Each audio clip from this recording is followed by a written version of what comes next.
Saya mohon maaf belum kenal semua nih ya Pater, tapi senang sekali boleh bareng sama teman-teman semuanya malam hari ini. Dan mudah-mudahan ke depan juga kita bisa bahas atau apalah yang saya bisa bantu ya untuk teman-teman bisa menjalankan tugas dengan sebaik-baiknya. Buat saya memang baru satu kali ke sana, beda dengan Mbak Ani yang sudah beberapa kali ke sana. Tapi rasanya untuk saya adalah itu seperti rumah gitu ya, rumah buat saya. Karena di situ saya belajar yang namanya keikhlasan, ketulusan, kerelaan untuk membantu. Termasuk kelompok yang kita mau bicarakan malam hari ini. Jadi topik yang Pater mintakan kepada saya adalah untuk gangguan disosiatif. Saya memahami bahwa ini tidak sederhana, bahkan tadi sore sebelum saya pulang saya cerita, kok tumben saya pulang lebih awal gitu. Biasanya saya tuh pulang dari kantor baru jam 6, setengah 7 gitu. Jam 6 aja udah paling cepat itu. Lalu saya tadi pulang jam 4 lewat, terus dia tanya, ada apa? Saya bilang saya mau share sama teman-teman di NTT. Terus share tentang apa? Saya bilang topik yang dimintakan ke saya adalah tentang ya mungkin kesurupan, terus disosiatif lah, saya bilang gitu. Hati-hati ya kalau bahas topik itu gitu. Karena banyak hal yang jadi latar belakang. Lalu kemudian saya bilang bahwa saya cuma mau bahas aspek dari kesehatan jiwa aja kok secara ilmu. Terus dia bilang nggak bisa, kamu kan juga orang beriman, jadi tidak mudah untuk membahas itu. Jadi izinkan saya memang betul-betul hanya memandangnya dari perspektif saya sebagai seorang pekerja di bidang kesehatan jiwa yang belajar di sana gitu. Jadi mungkin nanti ini akan menjadi diskusi yang sangat baik karena bisa mengawinkan aspek bahwa orang itu bukan cuma kesehatan saja dalam hal ini biologis. Di sini ada Mbak Hani dari psikologi, juga ada teman-teman semua, ada Pater dari psikospiritual, jadi nanti kita semuanya bisa saling berbagi. Kalau kita bicara tentang gangguan disosiatif, kita mungkin menemukan gejala berhubungan dengan 4 ini. Nomor 1 adalah orang yang tidak mengingat identitasnya. Jadi itu ciri yang pertama. Ciri yang kedua adalah orang, memori itu maksudnya orang tidak ingat. Jadi dia tidak ingat tentang apa yang terjadi dalam hidupnya. Nah, lalu kemudian yang ketiga, sensori itu panca indera. Nanti saya akan sampaikan contohnya gitu. Jadi panca indera tidak berfungsi. Dan yang terakhir, fungsi motorik itu pergerakan. Jadi dia tidak bergerak. Jadi identitas, dia lupa pada identitasnya. Memori, dia lupa pada kejadian-kejadian penting dalam hidupnya. Ketiga, kemampuan panca indera yang kita tahu terdiri dari mata, hidung, lalu kemudian telinga dan sebagainya itu tidak berfungsi. Dan yang keempat, fungsi motorik, nggak bisa bergerak. Jadi itulah yang namanya gangguan disosiatif. Tapi karena gejalanya seperti tadi, jadi repot gitu. Nah, saya berharap teman-teman kalau menemukan kasus seperti itu tadi, ada masalah lupa identitas, lupa kejadian, lupa panca indera, lupa tidak bisa bergerak, nomor 1 nggak boleh berpikir langsung gangguan disosiatif. Nomor 1 kita harus berpikir penyakit otak gitu. Kita semua tahu bahwa orang nggak bisa bergerak dengan benar ketika mengalami stroke. Ya kan ya, yang kita pernah lihat, Pater juga pernah memutarkan ini di YouTube. Jadi ketika dia mengalami stroke, dia mengalami kelumpuhan sehingga tidak bisa bergerak. Jadi sekali lagi nomor 1, karena perspektif saya dari kesehatan, nomor 1 tetap harus kita singkirkan dulu ini penyakit otak atau tidak. Caranya bagaimana? Kita cari ada riwayat penyakit sebelumnya atau tidak. Jadi kita tanya apakah sebelum dia melupakan identitas, dia melupakan kejadian-kejadian dalam hidupnya, dia kehilangan fungsi mendengarnya, atau dia mendadak tidak bisa melihat, apakah itu terjadi karena suatu penyakit sebelumnya? Dan kalau penyakit memang biasanya timbulnya mendadak dan jelas ada cerita, oh iya Pater memang dia habis demam, oh iya Pater dia habis jatuh, dia habis kecelakaan, dia habis stroke, dia habis gulanya tinggi atau apapun gitu yang keluarga sampaikan. Jadi nomor satu itu dulu. Kalau memang ternyata penyakit otak dijawab tidak, maka tugas kita belum selesai tuh teman-teman.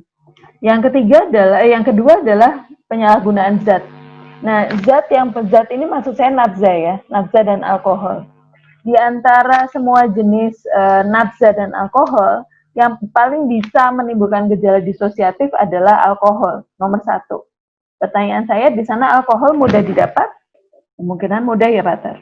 Jadi kalau mudah, berarti nomor satu kemudian yang kita mintakan adalah alkohol, yang kita tanyakan. Kita bisa cium juga baunya dari nafasnya atau bau mulutnya ketika dia berbicara. Sangat mudah mengidentifikasi orang mabok karena alkohol atau tidak. Atau zat lain yang biasanya memberikan gejala seperti disosiatif adalah obat-obat yang menimbulkan halusinasi. Seperti yang teman-teman sudah ketahui, halusinasi artinya dia melihat sesuatu yang sebenarnya tidak ada, gitu ya, stimulusnya tidak ada. Nah itu contohnya sebenarnya ada beberapa pil yang bikin gejala seperti itu, tapi bisa juga yang tanaman-tanaman gitu ya, seperti kalau di Jawa itu bunga kecubung lumayan banyak gitu.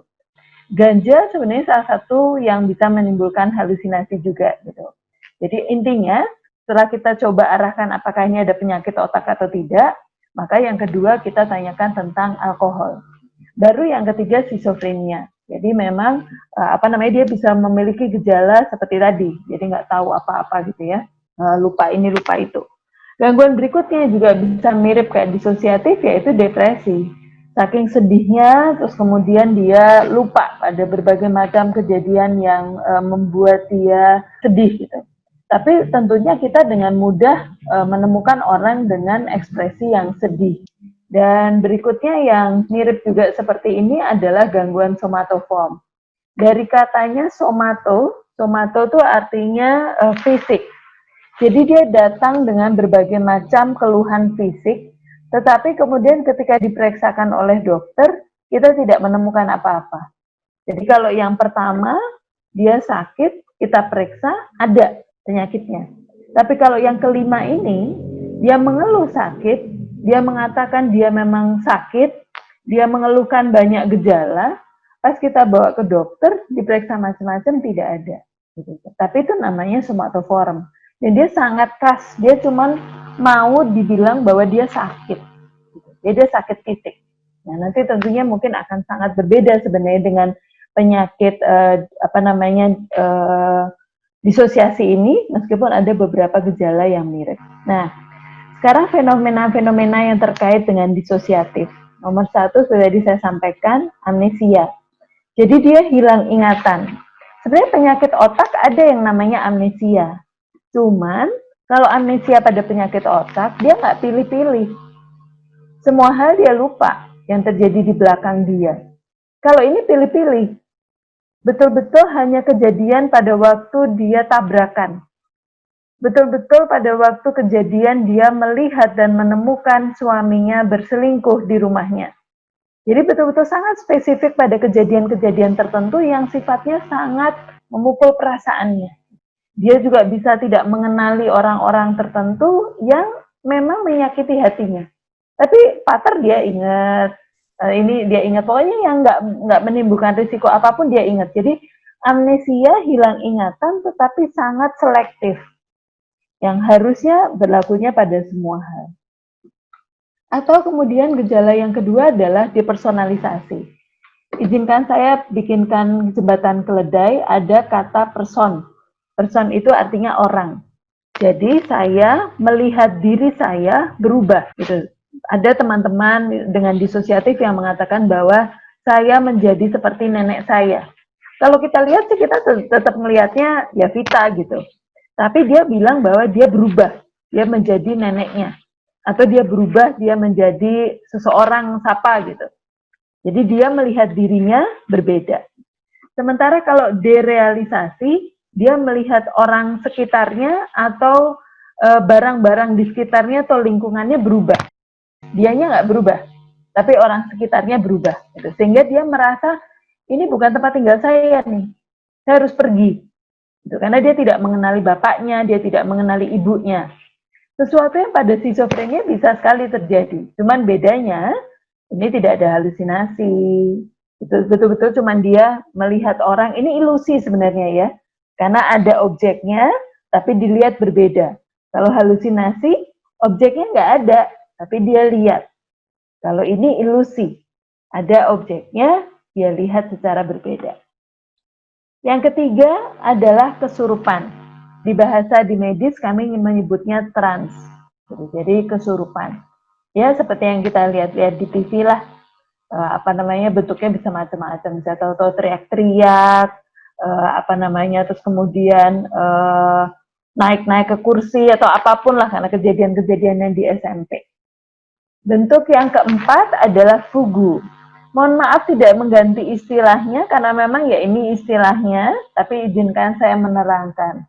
Kalau fugu itu, dia tidak mengingat dia siapa. Yang khas dari fugu adalah dia berjalan. Jadi memang mungkin dia orang yang senang jalan-jalan gitu. Tapi ini jalan-jalannya melebihi yang biasanya. Lalu bagaimana teman-teman membedakan ketika ketemu dengan seseorang yang kelihatannya hilang, dan tentu saja dia pasti tidak tampak bersih ya, karena dia udah hilang jauh dari rumahnya. Gitu. Nah, cuman sayangnya yaitu saya beberapa kali, dulu saya bekerja di panti sosial tuh 6 bulan sebelum saya lulus, sesudah saya lulus dari psikiatri, sebelum masuk ke FKUI. Nah, di sana sebenarnya banyak yang ternyata fugu. Gitu. Tapi karena yaitu kelihatan kumuh seperti gelandangan, dibawalah ke panti gitu. Nah, bagaimana membedakannya? Orang fugu ini dia betul-betul hanya tidak ingat namanya siapa dan dia tinggal di mana. Tetapi komunikasinya masih sangat baik. Dia bisa bercerita apa saja tentang yang lain kecuali tentang nama dan tempat tinggalnya. Lalu kemudian dia bisa ngobrol sama seperti kita, menyapa orang di jalan. Pokoknya nggak tahu beda sama kita. Cuma jangan tanya namanya, karena dia nggak akan ingat. Dia juga nggak bisa ingat rumahnya. Sehingga apa yang sebenarnya perlu dilakukan, kita tunggu. Karena nanti dia akan kembali. Memori itu akan kembali. Nah, nanti tentunya kita akan belajar bagaimana cara menghadapinya.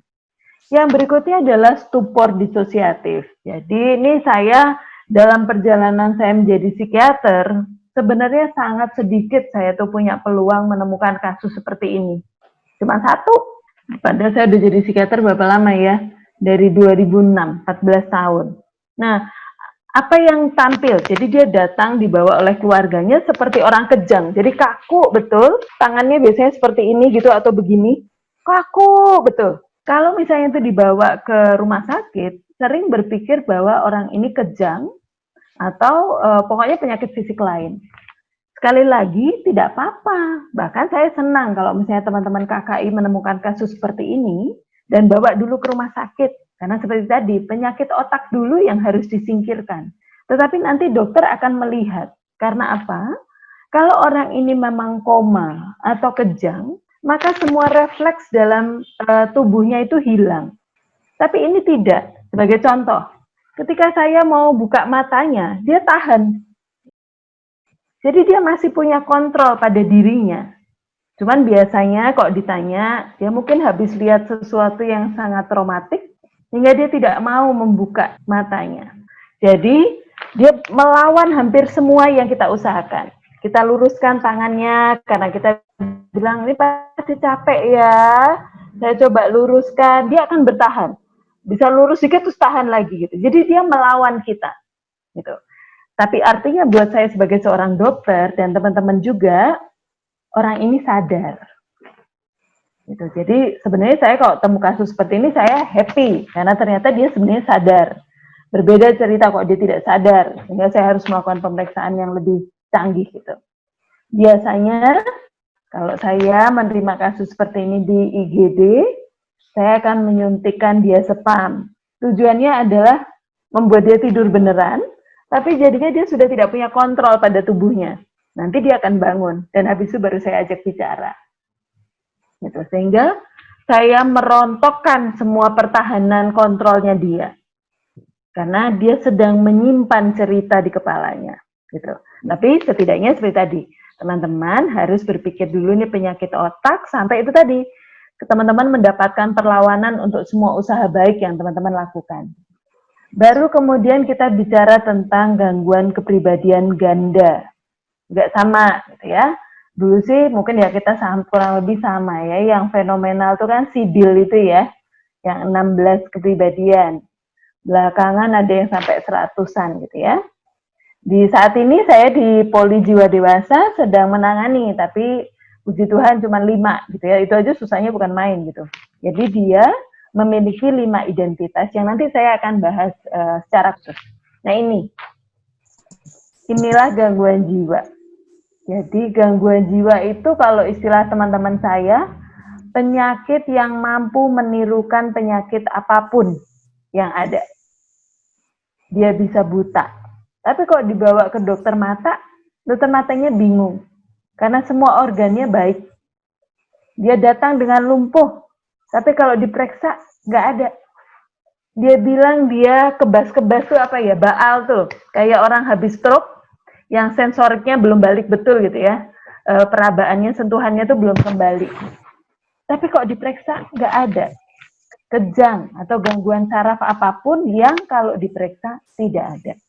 Jadi apapun bentuknya, mau amnesia yang sangat spesifik pada satu kejadian tertentu, melihat diri atau sekitarnya berubah, seperti orang kesurupan, seperti orang berjalan terus kemudian hilang gitu ya, ketemu dengan orang yang kaku di jalan gitu, seperti orang kejang, gangguan kepribadian ganda, kebutaan yang mendadak yang tidak bisa dijelaskan. Sekali lagi mari kita sama-sama memikirkan apakah ada peristiwa traumatik yang terjadi sebelumnya. Jadi saya mohon izin meluruskan tentang istilah trauma. Karena memang sudah dipelintir lumayan ya Mbak Ani ya, terutama anak-anak milenial. Kalau dimarahin pater, dimarahin pater, aku trauma ketemu pater. Yeah. Itu adalah penggunaan istilah yang salah. Okay. Peristiwa traumatik yang kami pegang, Mbak Hani dan saya pegang, itu harus peristiwa yang amat sangat berat. Yang semua kita kemungkinan besar akan merespon secara emosi kejadian itu. Sebagai contoh, peristiwa traumatik yang paling banyak dialami orang disosiatif adalah kekerasan. Baik fisik maupun seksual. Orang kalau dipukul orang lain, tidak ada yang, meskipun ya, berikan pipi kiri, berikan pipi kanan, tapi secara emosi pasti bereaksi gitu. Kenapa saya dipukul? Kenapa kok saya diperlakukan seperti itu? Jadi ini betul-betul peristiwa traumatik yang jelas. Yang kedua, tidak boleh terkait dengan budaya dan spiritual. Kita tahu secara tata cara gereja kita pun ada memang teman-teman kita yang seperti orang kesurupan kan ya, berbahasa roh. Lalu kemudian seperti itulah seperti didorong terus kemudian jelek jatuh gitu kan. Seperti kayaknya itu melepaskan semua bebannya. Nah, kalau ini terkait dengan budaya dan spiritual, Mbak Hani dan saya harus mundur kalau itu dipercaya. Tetapi kalau kemudian orang tuanya yang membawa pada kita, berarti artinya secara agama, secara budaya itu tidak diterima. Nah, ini tantangan barangkali yang terjadi di sana. Bagaimana menjelaskan kepada semua. Itu.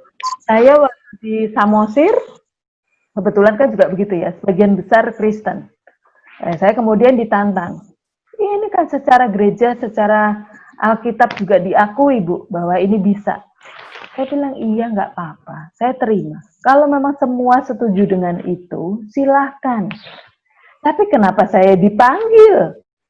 Artinya, Bapak Pendeta sudah mencoba, tetapi keluarganya barangkali merasa kurang pas. Apakah saya boleh membantu? Kalau nanti saya nggak berhasil, ya saya juga mundur. Tapi izinkan saya betul-betul berfokus pada apa yang saya ketahui secara medis. Ya. Kemudian sekali lagi, medis nggak bisa menjelaskan, maksud saya tadi ya, kita periksa mata, matanya nggak kenapa-napa. Periksa kelumpuhan nggak kenapa-napa. Amnesia tidak ada apa-apa. Yang paling penting kuncinya ada yang di butir nomor 1, yaitu peristiwa traumatik. Dan ini yang perlu kita ingat ketika kita membantu. Peristiwa traumatik banyak kita yang tidak ingin menceritakan kembali. Dimarahin guru aja terus, masih ingat gak Pak itu yang waktu itu marahin kamu, Fit? Gak pengen saya ceritain. Padahal itu gak traumatik banget.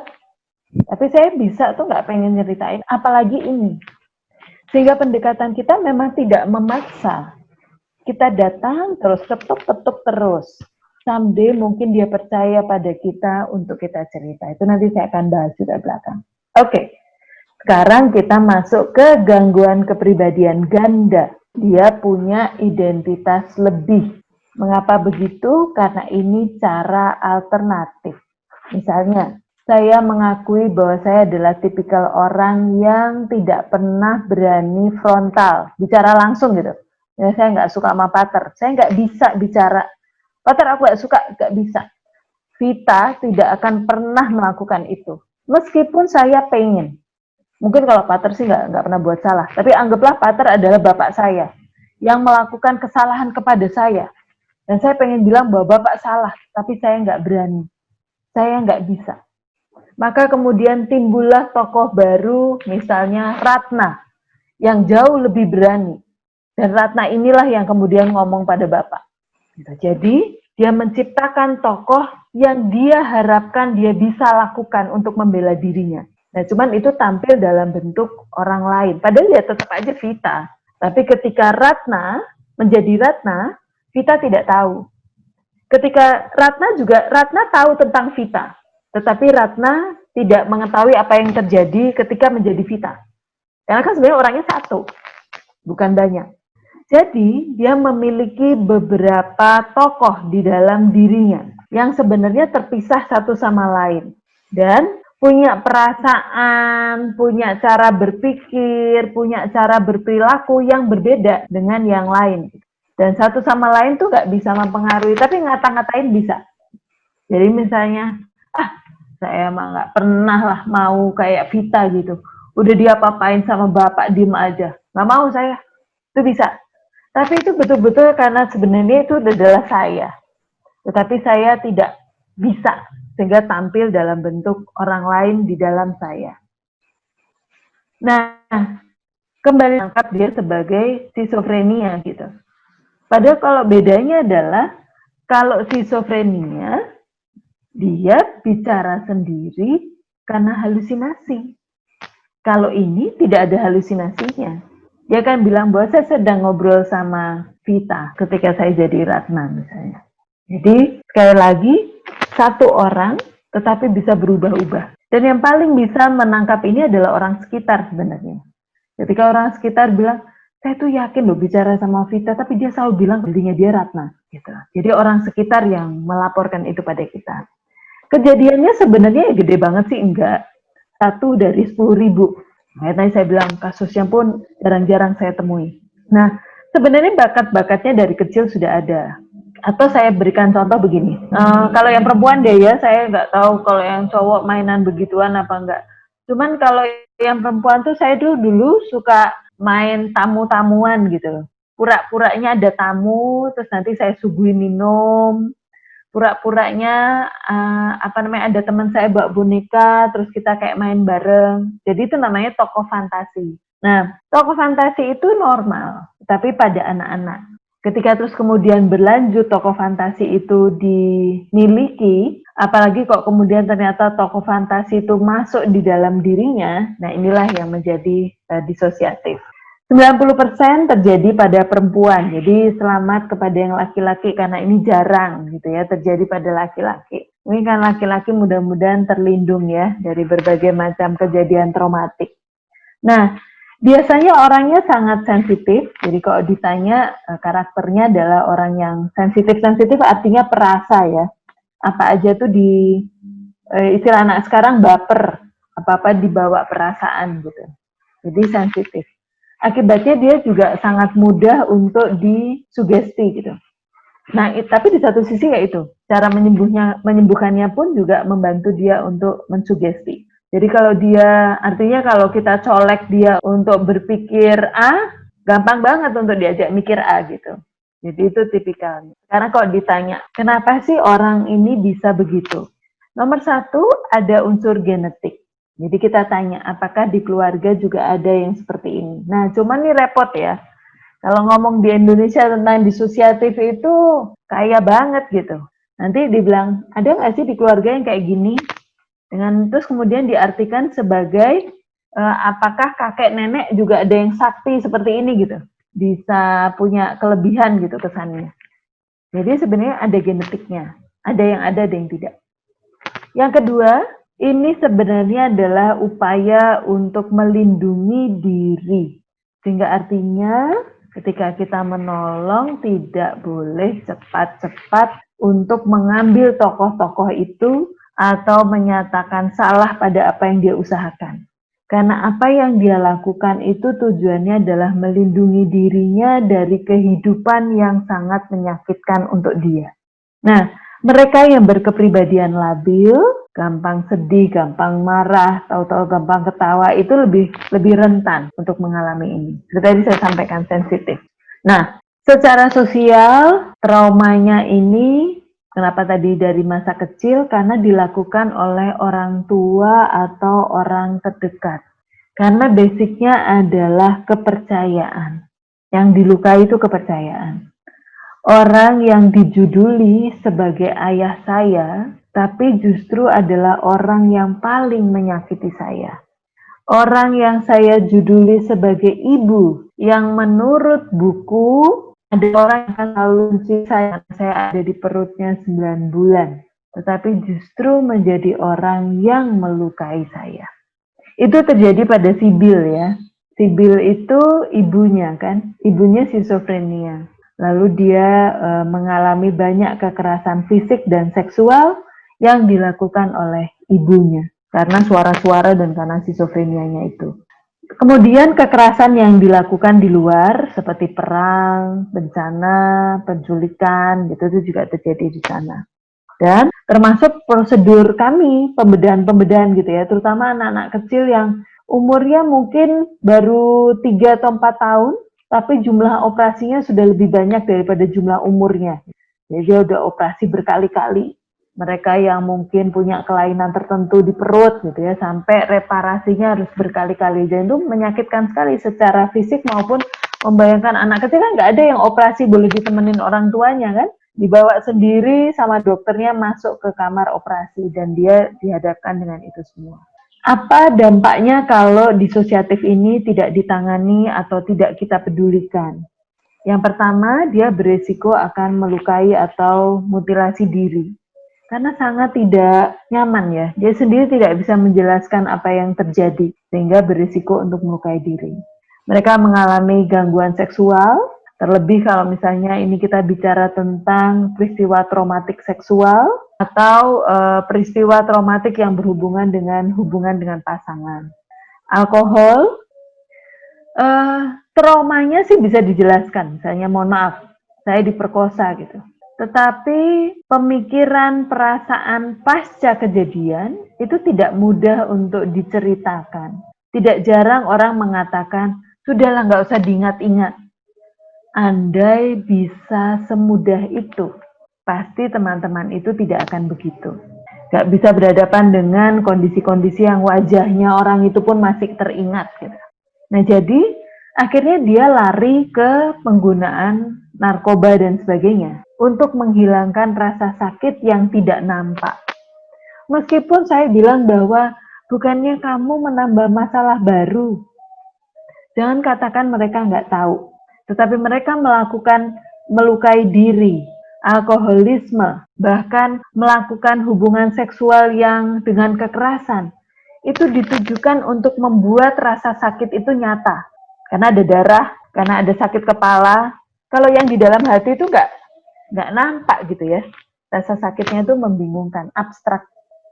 Ada mereka yang akhirnya memang jatuh ke psikotik, Jadi ada halusinasi, ada mereka yang kemudian jatuh ke depresi, ada yang kemudian mereka jatuh ke fobia, menghindari terutama aktivitas sosial, jadi nggak mau keluar rumah. Ada mereka yang memiliki gangguan tidur dengan berbagai macam bentuk, mulai nggak bisa tidur, mimpi buruk, sampai tidur berjalan. Ada yang mereka jadi cemas, ada yang mereka mengalami gangguan makan. Disebut gangguan makan karena bisa nggak mau makan, bisa juga makannya banyak banget. Ada yang sama sekali kemudian tidak mampu melakukan tugasnya, dan itu kadang-kadang tidak bisa dipahami ya. Seringkali kan begitu tuh. Saya nggak tahu di sana ada nggak ya kejadian seperti itu, tapi kok di Jawa lumayan banyak. Karena melihat anaknya pasca perkosaan itu selalu memikirkan ke sana, lalu kemudian keluarga memutuskan untuk menikahkan dengan harapan dia bisa mengalihkan, tidak fokus pada trauma perkosaannya, tapi fokus pada suaminya. Itu kan menurut orang tuanya yang tidak pernah mengalami itu ya, dan kemudian tidak pernah menceritakan kepada pasangannya bahwa dia adalah korban itu. Bahkan pernah membohongi. Saya ingat sekali kalau dulu tuh pembohongannya pernah jatuh dari sepeda gitu, sehingga terus selaput darahnya sudah tidak utuh lagi gitu misalnya. Jadi terlihat sekali bahwa memang banyak sekali yang kemudian keluarga menganggap sederhana hal ini. Supaya nggak kesurupan, maka diisi dalam hal ini adalah dicarikan pasangan. Jadi banyak pemahaman-pemahaman yang sebenarnya tidak pas. Jadi kita bisa bayangkan ya, kalau saya seorang survivor atau penyintas dari korban perkosaan, lalu kemudian saya dinikahkan tanpa saya memahami tentang hubungan seksual, maka risikonya adalah saya bisa merasa suami saya itu sebagai seseorang yang jahat, yang tidak bisa saya pisahkan dari orang yang pernah melukai saya. Jadi hati-hati betul dengan usul-usul jalan pintas gitu ya, diambil oleh komunitas. Tapi kembali lagi itu terjadi karena ketidaktahuan. Nah, jadi kita sekarang mau apa gitu? Nomor satu, kalau kita berhubungan dengan yang gangguan kepribadian ganda, tujuan teman-teman saya harapkan bukan untuk menyatukan kepribadian. Tujuan teman-teman jadi apa? Tujuan teman-teman kita semua adalah membantu dia untuk bisa mengungkapkan kejadian traumanya. Tapi tidak dalam pertemuan pertama. Sampai dia percaya pada kita, dan kemudian dia akan membuka diri. Maka dia akan belajar untuk mengatasi trauma itu. Jadi beda ya, bukan membuat dia dari yang buta menjadi melihat, tidak membuat dia dari yang lumpuh jadi berjalan, enggak. Bukan itu tujuan kita. Tujuan kita adalah membantu dia untuk bisa menceritakan peristiwa traumanya, dan kemudian belajar untuk mengatasi trauma itu bersama kita. Nah, untuk hal tersebut maka ada beberapa syarat untuk kita. Nomor satu, kita responsif. Kalau dia kelihatan belum percaya, ya sudah. Maka tujuan kita tidak mengejar kejadian trauma. Tujuan kita menemani. Saya justru belajar secara nyata ya dari pater. Lapar, ya makan. Haus, ya minum. Bukan menceritakan kejadian trauma. Dingin, ya ganti pakaian, diberi pakaian hangat atau selimut. Itu yang namanya responsif.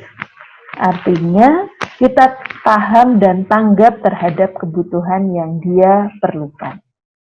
Yang kedua, membangun kepercayaan itu kan tidak mudah. Apalagi dia sudah sangat lama tidak ada orang yang bisa dipercaya. Kalau kita sudah memutuskan diri untuk membantu, maka tantangan berikutnya adalah konsisten. Konsisten bukan berarti harus saya terus gitu.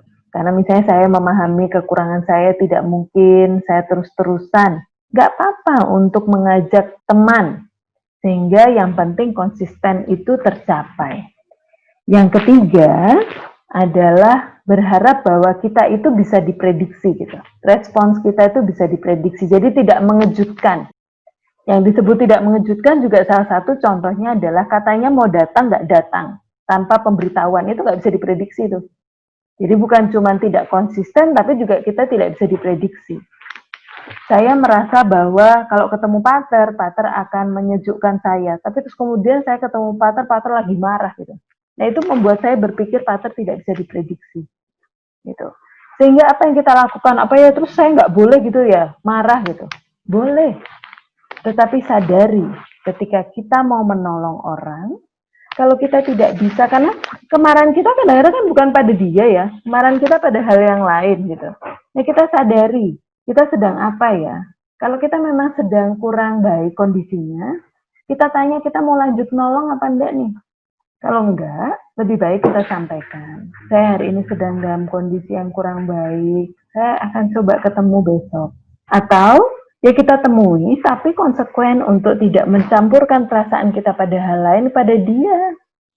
Tidak mudah, tetapi boleh berubah. Jadi bukan berarti kita harus kayak orangnya selalu sedia gitu, enggak juga. Mereka juga tahu bahwa kita juga punya berbagai macam hal. Sensitif secara emosional. Kalau dia mau nangis ya sudah, nangis aja. Kalau dia mau diam, kita beri waktu. Enggak harus, ayo dong, jangan diam, nanti kesurupan lagi gitu kan. Ayo ngomong terus, enggak. Jadi kita sensitif betul secara emosional apa yang dia mau. Kita menerima dia apa adanya, termasuk ketika dia marah. Mohon maaf, kok saya nggak boleh marah, dia nggak mau nerima saya marah, tapi kalau dia marah saya harus menerima gitu kan. Memang itulah penolong. Karena kita tahu bahwa yang kita hadapi membutuhkan bantuan kita. Jadi menerima dan ada penerimaan gitu ya terhadap apa yang kita lakukan. Terakhir tapi sebenarnya paling kunci yaitu dapat dipercaya. Jadi inilah yang memang diharapkan kita miliki. Lalu yang ketiga adalah kita berusaha dulu untuk berbicara tentang kenangan atau impian. Impian artinya sesuatu yang menyenangkan. Tapi nggak memaksa ya. Kita pokoknya nanya, apa sih yang paling disenangi gitu. Karena kalau enggak dia berfokusnya hanya pada yang traumatik itu terus loh. Sehingga makanya dia merasa hidupnya nggak ada lagi jalan yang lain gitu. Kalau kita sudah mendengar cerita dari orang sekitarnya bahwa dia memang memiliki satu peristiwa traumatik yang dia alami, maka kita pahami kalau dia sebenarnya takut bercerita pada kita. Karena bukan apa-apa. Bisa jadi sebenarnya dia sudah seperti, saya selalu menggambarkannya pada teman-teman saya, murid-murid saya adalah, ini tuh kayak ada luka, sudah dijahit, meskipun itu jahitnya awal gitu ya, masih belum nutup betul, benangnya pun masih ada. Menceritakan kejadian trauma itu bisa jadi kayak kita buka jahitan itu, sehingga lukanya kebuka lagi. Nah, kalau habis kebuka terus kita pergi, maka ini nyerinya bukan main dan risiko infeksinya lebih besar. Jadi yang saya mau harapkan adalah kita betul-betul ada saja.